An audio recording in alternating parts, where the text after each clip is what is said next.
y además economista. Sí. Bueno, podrás ayudarnos muchísimo, Fernanda, bueno, ambos, ¿no?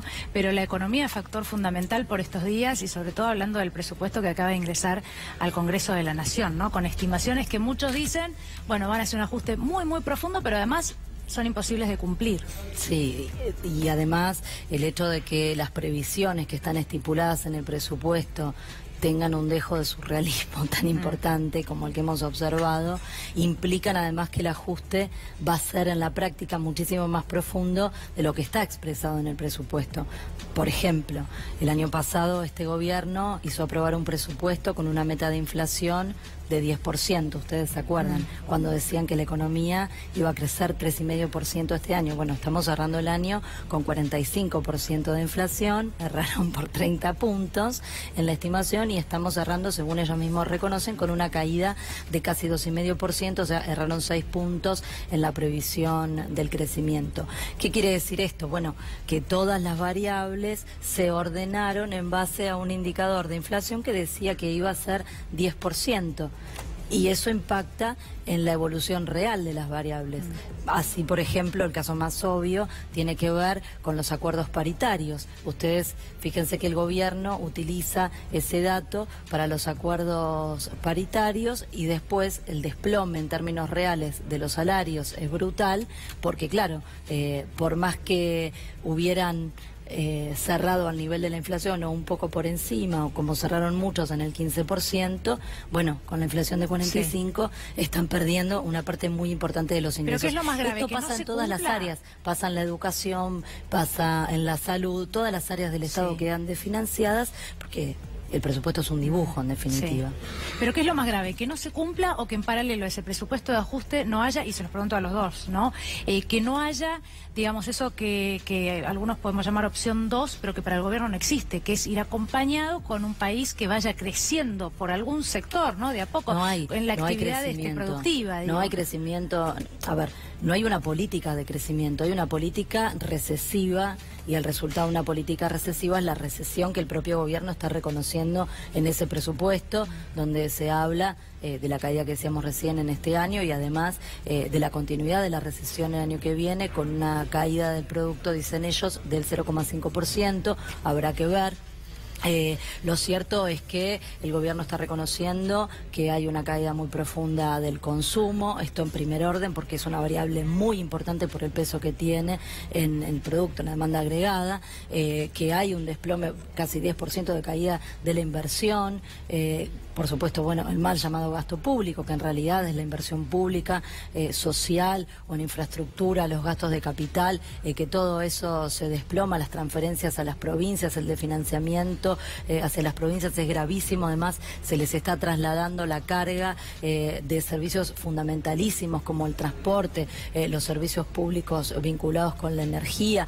Nosotros tememos además que esta política ponga en riesgo la sostenibilidad de la tarifa social, ¿no? Para aquellos sectores más vulnerables que más necesitan la mano del Estado acompañándolos, si las provincias no se pueden hacer cargo de esto en un contexto de ajuste donde les han quitado, por ejemplo, el fondo sojero.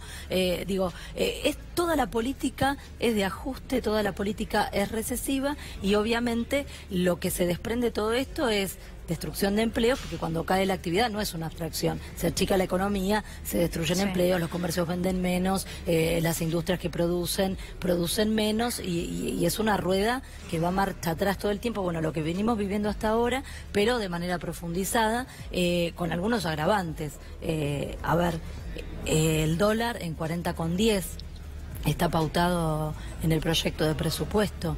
Hoy el dólar está cotizando a 40,40 en el Banco Nación. No tenemos todavía el dato del promedio de bancos del Banco Central, que generalmente está por encima del dato del Banco Nación. ¿Qué significa esto? Bueno, que al compás de la devaluación crece también la inflación, ahora, lo cual nos hace pensar que esa inflación de 23% tampoco es sostenible. Senador, en el 2015 había problemas, pero para usted este modelo está cortando los hilos de una sociedad que por lo menos antes estaba articulada, ordenada, con derechos y ahora pareciera que no.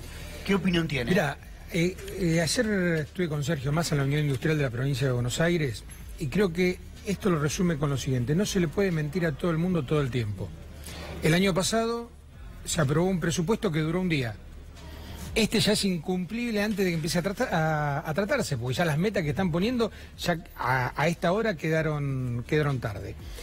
La meta del déficit cero se pueden dar de dos maneras: hambriando al pueblo, aumentando impuestos, reduciendo servicios, me refiero a educación, salud, seguridad, o como corresponde, aumentando la facturación con crecimiento.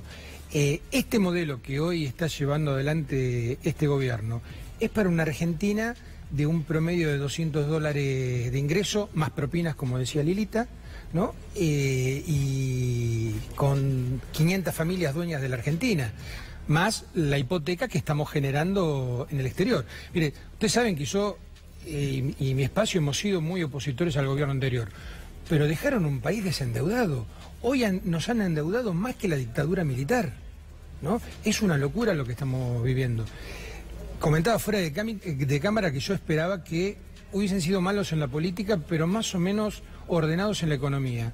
La verdad que una de las razones por la cual no llega el desembolso de esta semana del mismo Fondo Monetario Internacional, porque está pidiendo que rindan cuentas de a quién le vendieron y de qué manera le vendieron los dólares en las últimas licitaciones.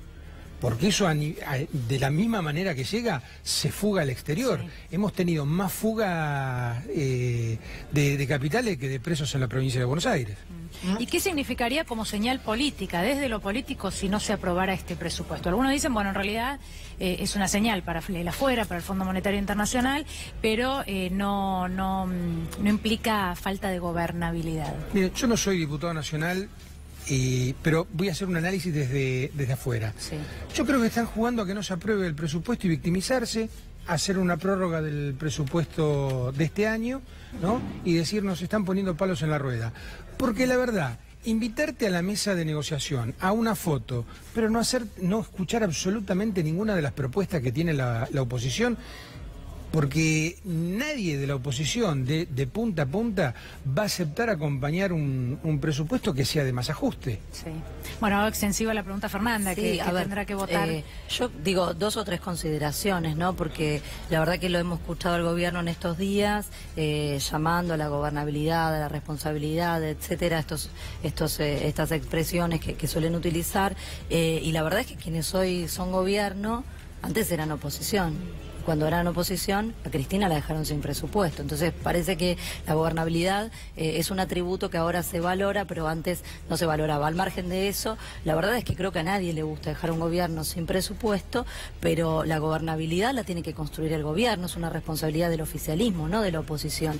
Y no se puede construir gobernabilidad a espaldas de la sociedad argentina, no se puede construir gobernabilidad a espaldas del pueblo. Este es un presupuesto que lo diseñaron con el Fondo Monetario. Los diputados y los senadores recién en el día de ayer hemos tenido acceso al texto del presupuesto, al Fondo Monetario. ¿Cuánto hace que lo conocen? No sabemos cuál es el orden de los factores, si lo diseñó el FMI, se lo pasó a Macri, si se sentaron juntos, si lo diseñaron juntos, o cómo fue, digamos. O se lo dictaron. Claro, o se lo dictaron. Pero la verdad es que es un despropósito todo, y echar tintas afuera, como hacen todo el tiempo, o al shock, o a la tormenta, o a la oposición, por los profundos desequilibrios que ha generado la política económica que el gobierno viene llevando adelante, me parece que, bueno, está en la canasta de mentiras que va construyendo el gobierno, Fernanda, que me parece que ya no es creíble absolutamente para nadie. Te hago esta pregunta: si la Cámara Federal ratifica el procesamiento de Cristina Kirchner, Cambiemos va a pedir el desafuero. Sé que vos sos diputada, esto va a pasar en el Senado. ¿Cuál es tu opinión? ¿Qué quiere el gobierno con Cristina Kirchner? A mí me parece que el gobierno está muy preocupado, ¿no? Porque en este contexto de crisis profundísima en lo económico, pero no solamente en lo económico, esta es una crisis social que está afectando absolutamente todos los argentinos, tal vez con la excepción de los amigos de Macri y de Caputo, que se benefician de la política económica y de los negocios que hacen, pero el resto, las enormes mayorías de argentinos, están siendo perjudicados. Eso se lee en todas las encuestas, la caída, el desplome de la imagen imagen del presidente, de Vidal, de las principales espadas políticas, de Cambiemos, y la aprobación de la gestión del gobierno se ha venido a pique y se sigue viniendo a pique cada vez más. Es una consecuencia de la política y del desastre que la política genera en la vida cotidiana de las personas de carne y hueso, que son víctimas de esa política. En ese contexto, me parece que, claro, ven a una líder que claramente es la principal dirigente opositora de la Argentina, que con todo lo que le han hecho y todo lo que ha debido soportar en este tiempo, cada día más acumula el cariño, el apoyo, el acompañamiento de la gente y además la intención de voto, que es algo que le preocupa al gobierno, y me parece que hay una profunda desesperación por proscribir a Cristina Fernández de Kirchner de las próximas elecciones, porque saben que contra ella pierden, y esto creo que no es un interés solamente del gobierno, sino de los principales factores de poder de la Argentina, que están de alguna manera acompañando la política de la que son beneficiarios, ¿no? Bueno, queremos agradecerles a ambos por haber estado aquí, como siempre. Gracias Gracias por la invitación. Gracias.